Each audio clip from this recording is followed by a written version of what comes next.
Malësia e Madhe është kthyer në një ndër potencialet kryesore të turizmit në qarkun Shkodër. Pozicioni gjeografik dhe atraksionet që ofron kjo zonë e bën të paniqëm që për nga llojet mund të jenë unike në Shqipëri dhe rajon. Nën kryetari i bashkisë Ytkin Dreca thekson se tashmë turizmi është kthyer në 12 muaj në Malësi të Madhe. Ne kemi arritur në një fazë që Malësia e Madhe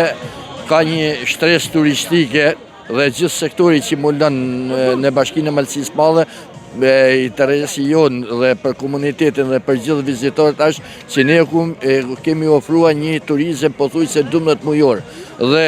janë marrë dhe po merren gjitha masa që edhe në periudhën e dimrit ne t'ju ofrojmë turistëve më të mirë në mundshëm që të vizitojnë territorin e bashkisë Malësisë së Madhe, pasi jam i bindur se aty do të gjejnë jo vetëm kulturën dhe mirëseardhjen e gjithë, por do të gjejnë edhe infrastrukturën e duhur për ta kaluar sa më mirë territorin e bashkisë Malësi e Madhe. Interesi për ta vizituar këtë periudhë të vitit Malësinë e Madhe është i lartë, bën ditën në kryetari i bashkisë. Informacionet na vijnë nga paketat turistike edhe sektori jonë i turizmit që po ndjek nga afër këtë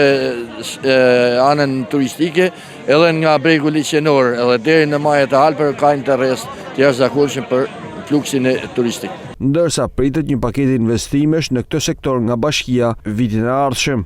Ne kemi parashikuar jo vetëm këtë vit që kaloi, por edhe në 2026 jemi duke ofruar një paketë investimesh për të shërbyer sektorit të turizmit, jo vetëm sektorit të turizmit realisht, por për gjithë komunitetet Malësisë së Madhe me investime qoftë në rrugë, qoftë edhe në pjesë të tjera të infrastrukturës.